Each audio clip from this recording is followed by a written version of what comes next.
So Unit 2.2 says it's called sign diagrams and rational functions, and you're going to find out if you ever pay attention to homework pages that I'm not going through this chapter in the textbook in the order that the authors have it, and that's because I don't really like their order. I like the order that I'm using. I've also kind of combined some sections, and that's why sometimes you'll have homework from two different sections. That's because I think that they belong together, and just because I think that the ideas tie together nicely that way. Not to say I know more math than the authors, just to say that's just the way I like to teach it. In this section, I'm combining the ideas of sign diagrams with rational functions. And we start with talking about what a sign diagram is. Sometimes graphing can be a pain in the rump, right? It's not fun. But you still want to know when a function's positive, negative, zero, or even undefined. That would be nice to know. That's what we use sign diagrams for. You see, sign diagrams, they give us all this information without us actually having to graph. What sign diagrams don't give us is our range, but they do tell us a lot about how the graph is behaving. It'll tell us what it's doing at certain x values, and if you wanted to graph it, it would follow what the sign diagram said it was doing. What a sign diagram consists of is a horizontal line. This horizontal line is actually representing the x-axis, or when we were in Unit 1, when we were doing the quadratics, sometimes those quadratics in our discriminant was like the k-axis or something like that. But basically, sign diagrams can be used for more than just discriminant stuff. Sign diagrams can be used for more than quadratics. You have a horizontal line that represents the x-axis usually. You have positive and negative signs. They show where the graph is above or below the x-axis. And we were in Unit 1 talking about discriminant stuff. I didn't really say that. I just kind of did it, right? But what I wasn't saying was when that quadratic was positive, that literally means that if you were to have graphed it, that's where the graph existed above the x-axis, positive y values. And where it was negative, that's where the graph existed below the x-axis, negative y's. The zeros of the function, what I was calling critical values, they're where it equals 0, they're the x-intercepts. And the roots, if a graph touches the x-axis without crossing it. So I know that I've said that roots, zeros, and solutions all mean the same basic thing. Those terms all represent x-intercepts. So the way IB talks about it is they say if the graph goes through the x-axis, they're calling them x-intercepts. If it bounces off the x-axis where the vertex just sits, they were calling it a root. Legitimately, roots, x-intercepts, and solutions all mean the same thing. It's where the graph is touching the x-axis or going through the x-axis. They all mean the same thing. And something you didn't see in Unit 1, because we were dealing with only quadratics, your sign diagram also has to keep in mind where your function is undefined, because you can't exist there. So that will also be a critical value. So now critical values are where it equals 0 and where it's undefined. They both need to be on there. So here we've got an image. The first two pictures in this image are quadratics. So they're sign diagrams, which we're seeing down here. They should look rather familiar. You know, we saw a lot of stuff like this when we were working with discriminants. And check it out. In this picture, right here and right here, my graph exists above the x-axis, and I have a positive sign. And then down here, my graph exists below the x-axis, I have a negative sign. The second quadratic, its vertex is literally sitting right on the x-axis. That means it is below the x-axis everywhere except for its 0. And that's why it's negative on both sides. It only had one critical value. This thing to the right is called the reciprocal function. It is also an example of a rational function. In case you don't remember from Algebra 2 and whatnot, a rational function is a fractional function. It will have x's in the bottom of its fraction. That's what makes it rational. This thing does not, this one I'm showing you, does not touch the x-axis. However, it does have an x that it can't use. It has a vertical asymptote. It is undefined at x equals 0. So that x equals 0 ended up on our sign diagram, but what you can't see because it's kind of blurry on my board, I think it's better on your paper though, is this is a dotted line. Oh, I forgot to turn the pen back on. This is a dotted line on the sign diagram. So that's how we represent undefined. Yes, Krill. Why is it rational? Because that's at the bottom. That's what it means. Rational is just rational. The word rational means fraction. Oh. So when we say it's a rational function, that means that you have x's on the bottom of the fraction. That's what that means. And then you would test points to the left and to the right of your undefined places, just like you would test them to the left and to the right of the places where it equals 0. So again, zeros and undefineds create zones that we must test. Cool? And the way we tell them apart on a sign diagram is that you put little dotted line above where it's undefined on your sign diagram. And you go, okay, that's an asymptote or just a place where I'm undefined. So it starts off really easy where it goes, look, here's a picture. Just draw a sign diagram for it. That's all you have to do. Draw a sign diagram.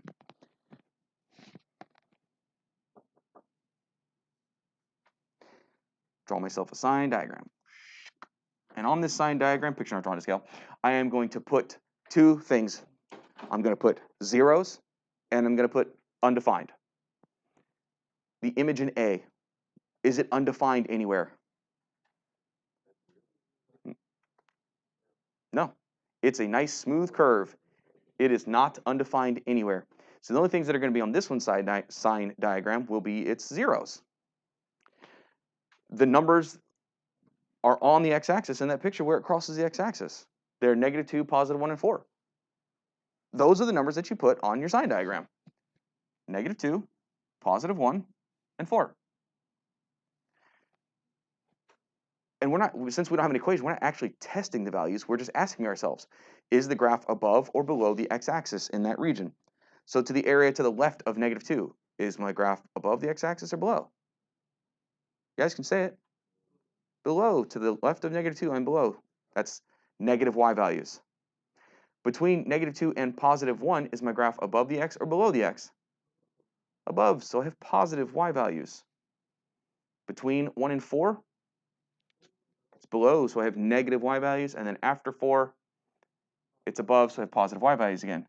Mr. M, I think I'm seeing a pattern. Is it always going to oscillate positive, negative, positive, negative, positive, negative? No.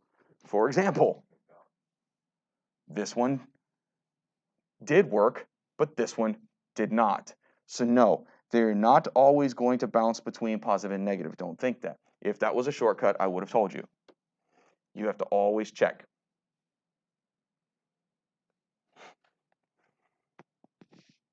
For B's sign diagram, I'm going to do it over here on the left so I can stay out of the ladies' ways. Ladies' way, stay out of, basically, I don't want to be in Ashley's way. So I'm going to stay over here.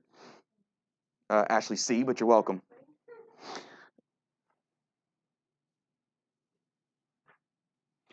Remember, two kinds of things go on a sign diagram. Places where we cross the x-axis and places where we don't exist. Areas where we're undefined. All right. The first x value, the first critical value then, is going to be x equals what? X equals -2. Because at -2, my graph is undefined. So I'll do this. That tells me I'm undefined there. The next value for x is 1/2. And what you can see there is it's hitting the x-axis, picture not drawn to scale. So I'm just going to do this. I don't put a dotted line. That tells me that it's a solution, a 0, an x-intercept. They mean the same thing. Oh, I'll scroll up for you so you can see. And the last one that matters is the next vertical asymptote. That was at 3. But that's an area where I'm undefined. Like that.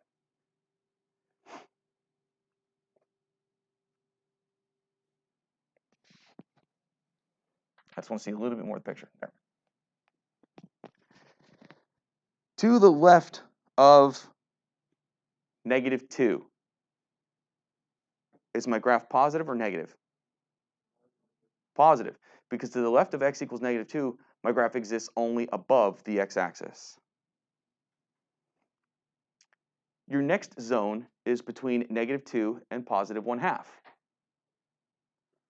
Above or below? Below, negative. After 1/2, but before 3,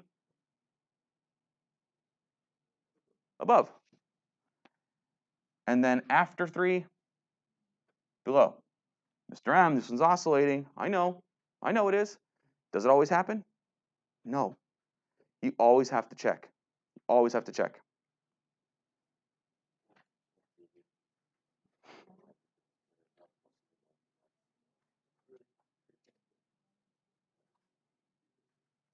So far, so good? All right.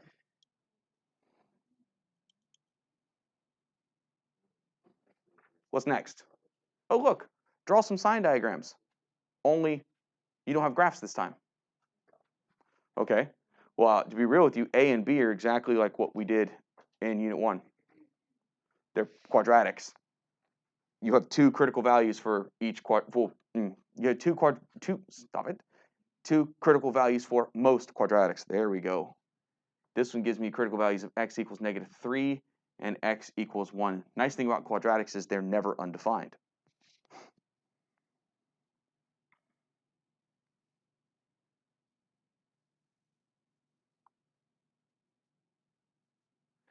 What I would like to do is teach you a little graph theory real quick, or quadratic theory, which is what your book likes to call it. This is representing a quadratic. It's factored, but it represents a quadratic. If you were to have FOILed it out, the thing at the front would have been x squared, right? Is that positive or negative? So if it's a positive quadratic, does it point up or point down? Point up. So it would have looked like this if you were to have graphed it. So what that gives you is guaranteed positive here, guaranteed negative here, guaranteed positive here. That fast. If you don't believe me, I encourage you to check any value in any one of those areas. Let's check 1 and make sure we get a negative. If you plug in 1, you get 1 plus 3, which is a positive. Oh, you can't, I'm not 1, I'm sorry, I meant to say 0. Let's plug in 0, because 1 is not between -1, -3 and 1. Let's plug in 0. 0 plus 3 is positive, 0 minus 1 is negative, positive times negative is negative, so yeah. Because this is graph theory, it makes sign diagrams fast.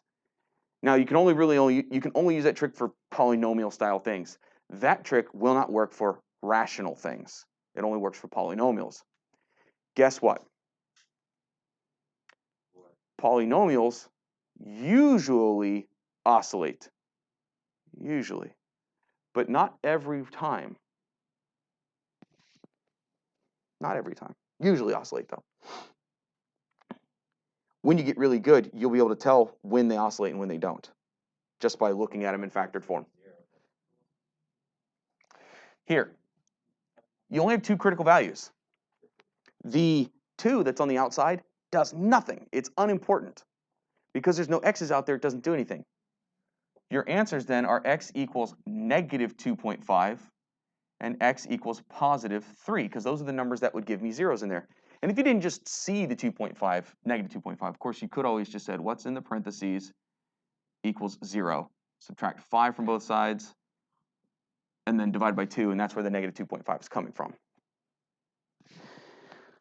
But I would like you to notice that one of the x's has a minus sign in front of it. This would be a quadratic because it only has 2 x's. And since one of the x's has a minus sign in front of it, what we know about that quadratic is, if you were to have FOILed it out, would the x squared have been positive or negative? Negative, because one of the x's is negative. That would have given us this result. Something like that. Guarantee then that the sign diagram says negative, positive, negative. And again, if you're not sure, grab a number somewhere between the numbers, plug it in, and just ask yourself, is it positive or negative? You could grab 0. 0, when you plug it into the first set of parentheses, you get a 5. You plug it into the next parentheses, you get a 3. You multiply those, you get a positive number. Perfect. Sign diagram works. So you've already done sign diagrams for quadratics. That's not new. Yes, Ashley B. How do you know that like just those like this Mhm. intersect that and stuff like that? I didn't know that it was upside down from the intercepts. I knew it was upside down because one of my x's was a negative. And when you multiply a positive x and a negative x, you're going to get a negative x squared. So I didn't do the whole multiplication, but basically what I did was I instantly noticed if I were to have foiled this, somewhere there would have been a negative 2x squared, which means this thing points down because it's a quadratic with a negative sign on the front. So if both of your x's are positive, graph points up. If both of your x's are negative, graph points up. If one is positive and one is negative, graph points down. And that's only true for quadratics and things like that. It's a polynomial rule. And again, did you have to see it to make? No. As long as you have the ability to plug in numbers, like we were doing in Unit 1, you're going to be fine. You know, I'm just trying to make you guys a little bit faster. I'm trying to give you guys all the tips and tricks I can to help you have more time on your tests. Yes, Brian? If x squared is negative, graph points down. So when it's factored, if they're both positive, two positives makes a positive. If they're both negative, two negatives makes a positive. But if one is positive and one is negative, it has to point down. And here's the nice thing, Brian. These notes will be on YouTube. So if they're not complete, which you didn't write enough or you didn't write as much as you wanted, you can watch them and just fill in more. And then you can pause me too, which is nice. At least that's what I hear. Students like when they can pause me. That's what I've been told. So again, these two examples, technically you've already been able to do these. We're drawing sign diagrams for these two quadratics. They're both upside down. And we know they're both upside down. The first one because it says negative 3x squared. And the next one because when you FOIL it out, you would have gotten an x squared. Oh, but there's a negative 4 sitting on the front. So these are both pointing down. Did you have to know that? No. And I'll prove, I'll do that by when we do the sign diagram, I won't use quote unquote graph theory. Okay. What you are going to have to do though is factor. What I see is these two things, this 12 and this negative 3, have a GCF of 3. So I'm going to pull 3.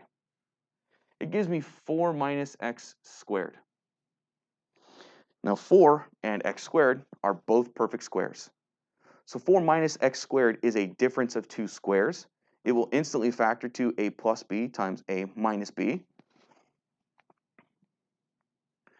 4 plus 2, jokes. 4 plus x, hold on. Go home, McCutcheon, you're drunk. 2 plus x, there we are, times 2 minus x. I swear I'm smart. I promise I'm smart. There you go. Difference of two squares.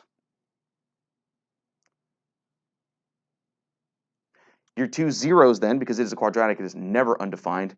Your two zeros are negative 2 and positive 2. So you put those two guys on a sign diagram and check out what's up. I'm not going to use graph theory. I'll plug in values that are within the zones. And when I say plug in, I mean I'm plugging them into the factored parentheses. So let's check a number to the left of negative 2, like negative 3. If I plug in negative 3 here, I get a negative. And if I plug in negative 3 here, I have minus negative, I get a positive.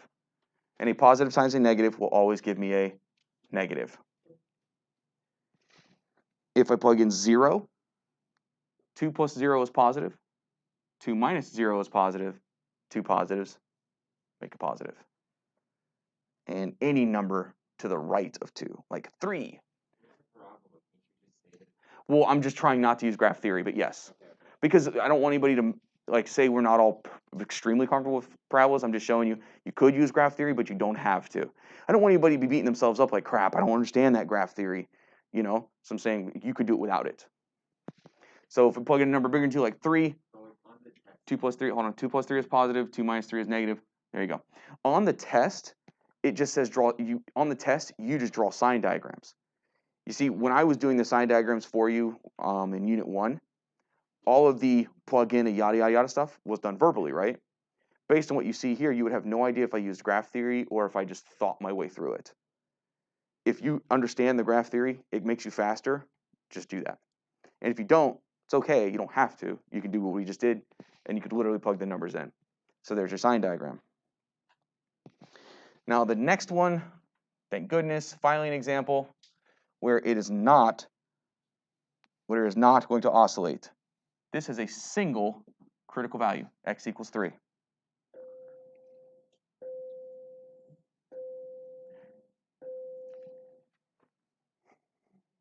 So you can plug in a number to the left of 3, like 0.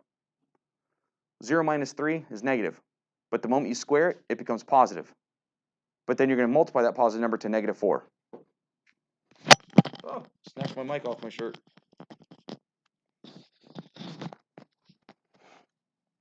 Grab a number to the right of 3, like 4. 4 minus 3 is positive. Square it, still positive. Oh, but then you multiply it by negative 4 and you get a negative. What was the faster way to do this question? The faster way was to realize it didn't matter what you plugged in. That set of parentheses was squared. And a square number is always positive. Positive times negative 4 is always going to be negative.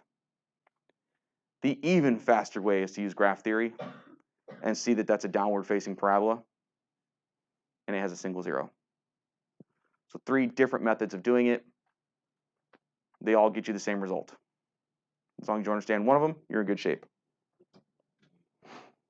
But now we get to actually get to what the lesson in the book is about. See, that was just how to do sign diagrams.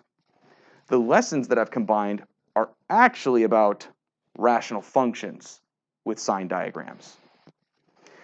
This is a rational function because it has x's specifically in the bottom, but it actually has them in the top and the bottom. You haven't been asked to graph it yet. You've been asked to draw its sign diagram. So for sign diagrams of rational functions, you care about 2 things: where there's 0 and where they're undefined. What's the only way a fraction could be 0? When the numerator is 0.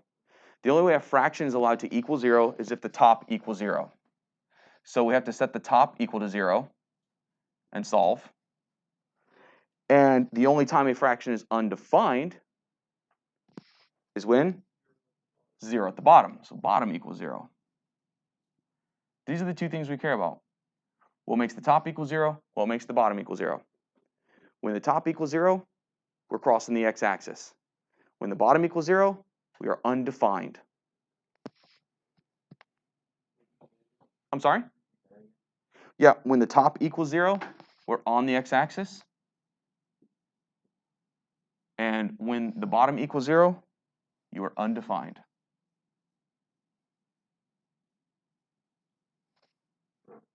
Because, if the fraction equals 0, if the top of the fraction is 0, the whole fraction is 0. Which means y equals 0 at that time. And that's why you're on the y-axis. X-axis, I apologize. So I'll even color code it. Let's see. Top equals 0. X minus 1 equals 0. I'm going to add 1 to both sides. Ooh, Miami colors. Yuck. And you get x equals 1. So we have a critical value at x equals 1. And the bottom, 2x plus 1 equals 0. Going to subtract 1. Gets me 2x equals negative 1. Dividing both sides by 2 gives me negative 1/2. So my critical values are 1 and negative 1/2. Negative 1/2, undefined. X equals 1. That's why your graph has a 0. So your sign diagram, negative 1/2 we'll put here because it's negative, and positive 1 we'll put here. And since we don't know what the graph of this thing looks like, quote unquote, we are going to have to plug in values and see what it's doing. Cool with that? Awesome. Let's grab a number to the left of negative 1/2, like negative 1. And you plug it into the top and the bottom. If you plug negative 1 into the top, you get a negative number. And if you plug negative 1 into the bottom, you get negative 2 plus 1. That's another negative number. And when you divide 2 negative numbers, you get a positive.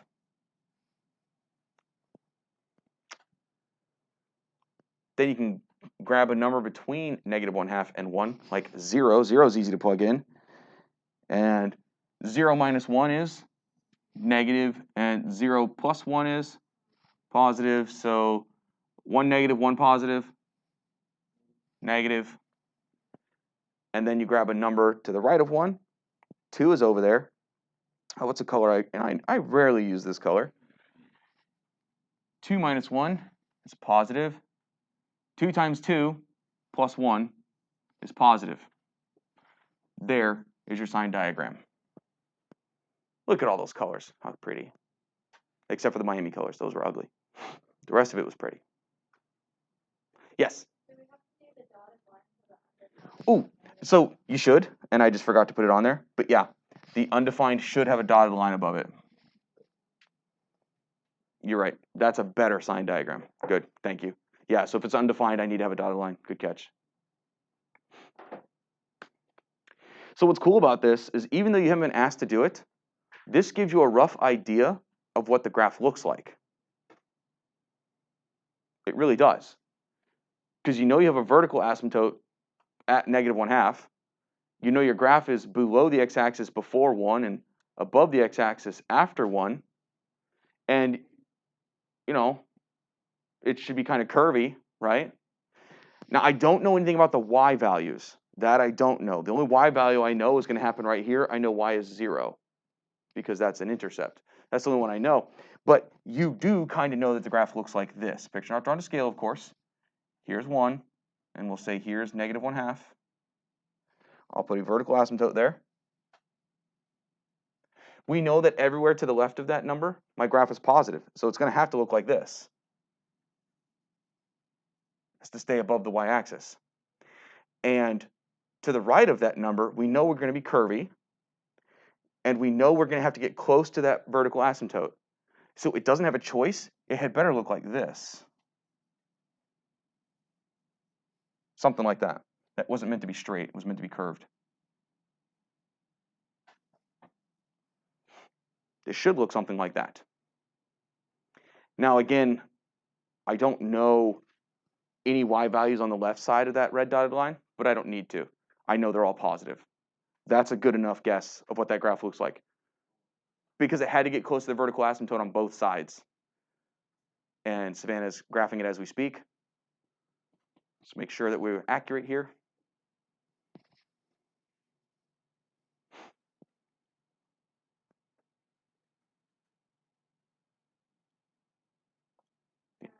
Anticipation's killing me. Did you use a stacked fraction, or did you try to use the fraction, the divide symbol? Stacked fraction, it didn't look like that. X minus 1. No, the one on the right. The one on the right, yeah? Going up, it went straight across. Straight across. Oh, yeah. It should have gone to 1/2. You're right. Okay. It would have looked like this. You guys don't know how I know this yet, but yeah, it should have gone to 1/2. So this y value here is 1/2. So there would have been a horizontal asymptote like that. And would have, you're right, would have done this. There you go. I should have worked a little bit harder. And this blue curve, why didn't that work? The blue curve would have looked like this. There we go. Sorry. I should have tried a little bit harder. I'll teach you how to find that y equals 1/2 here soon.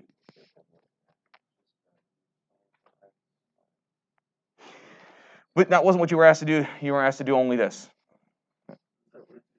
Yeah, the sign diagram. Draw a sign diagram, that's all you had to do. You do have to have the little dotted line thing above the x equals -1/2 because, like Savannah said, it's where we're undefined.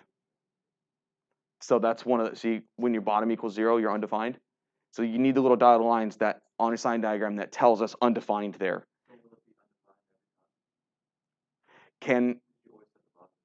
So yeah, as long as a rational function means there is an x on the bottom somewhere, there will always be a place where it's undefined every single time. Because there will always be a way to make the bottom equal 0. Ooh, I'm misspeaking. No. What if the bottom says x squared plus 1? Well, x squared plus 1 is never 0. So you have to always check where is the bottom equal to 0. Usually there are places, but there's not always. There are special times when there's not always a time. Very special times. And I think that I would like to stop it there because I'm not going to be able to get very far once I start talking about these rational functions because of, you see how lengthy it is, A, B, C, D, E? The homework is like that too. You have to do 6 of those in the back half of the homework, and that's why I'm suggesting that you do the first half tonight. So we will stop it there for today.